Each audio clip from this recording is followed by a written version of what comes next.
Are you worried about your English speaking skills? You have been trying to speak in English for 10 or 12 years, but unfortunately, still you can't speak in English, right?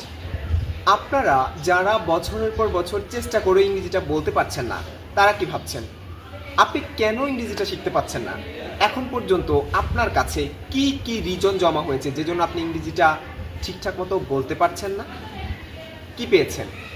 Grammar, vocabulary, আর কি হতে পারে? আপনার কি মনে হয়?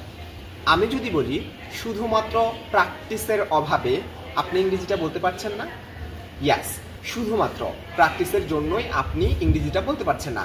বিশ্বাস যদি না হয়, আজ থেকে ইংরেজিটা প্র্যাকটিস করা শুরু করুন। এই জন্য বড় কোনো ইনস্টিটিউশনে যেতে হবে না।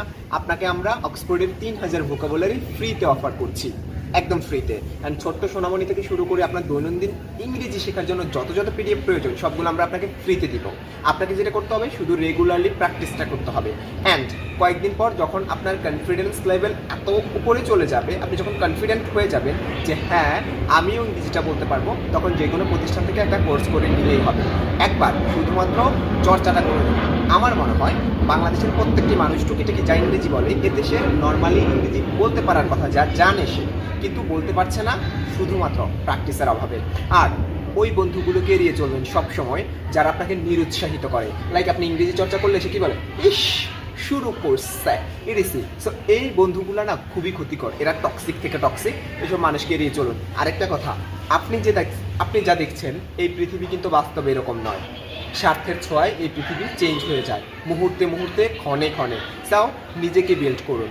নিজেকে বিল্ড করার কোনো বিকল্প নেই। আশপাশের যে মানুষগুলোকে আপনি আজ ভালো দেখছেন, তাদের বিপক্ষে গেলে তারা আপনার বিরুদ্ধে যেতে দ্বিধা করবে না।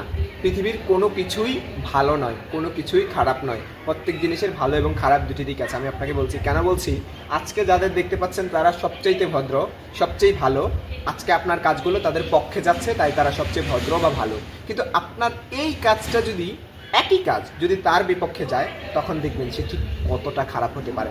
সাও কারোর উপর ডিপেন্ড না করে, কাউকে ভালো না বেশে, কারোর প্রতি বেশি সম্মান না দেখিয়ে, কারোর উপর ডিপেন্ড না করে নিজেকে বিল্ড করুন।